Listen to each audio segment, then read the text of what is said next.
Mga boss, itong nagpapatunay na hindi sinungaling si dating Pangulong Rodrigo Roa Duterte.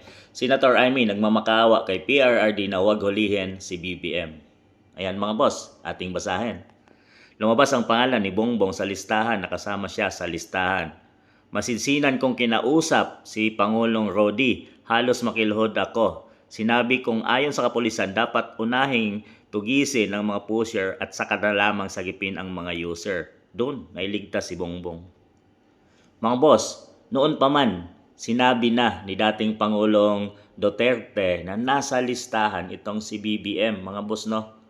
At, yung mga boss no, at dahil doon, nagmakaawa itong si Manang Aimee Marcos kay PRRD dahil nga mga boss, magkaibigan silang dalawa. Bago pa man tumakbo bilang Pangulo itong si PRRD ay sinabi niyang isa si Aimee Marcos na sumuporta sa kanyang kandidasi mga boss. So doon siguro ay napagbigyan at nakalusot itong si Bongbong sa panahon ni PRRD mga boss. Kaya nga alam ni Tatay Digong kung ano ang background nitong si Bongbong Marcos bago siya tumakbo bilang presidente ng Pilipinas. Marami nang inilabas si Tatay Digong. Nagbabala na siya sa mamamayang Pilipino kung ano ang mayroon si Bongbong Marcos. Sinabi niya, weak leader.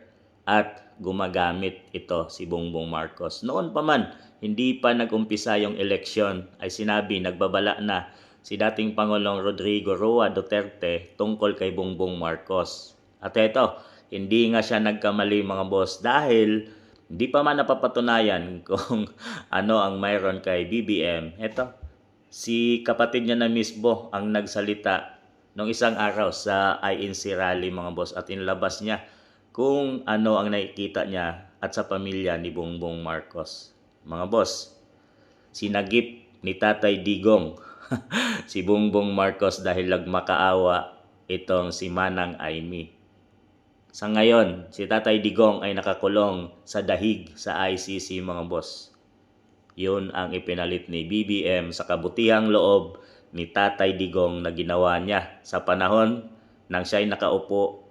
Pinalibing niya ang kanilang tatay at sinagip pa dahil sa pagmamakaawa ni Aimee Marcos.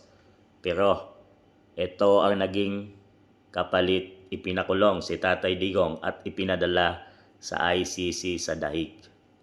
Sa kabutihang loob ni Tatay Digong, ito ang pinalit ni BBM mga boss. Ayan, kayo na ang humusga. Si Senator Amy na ang nagsalita mga boss.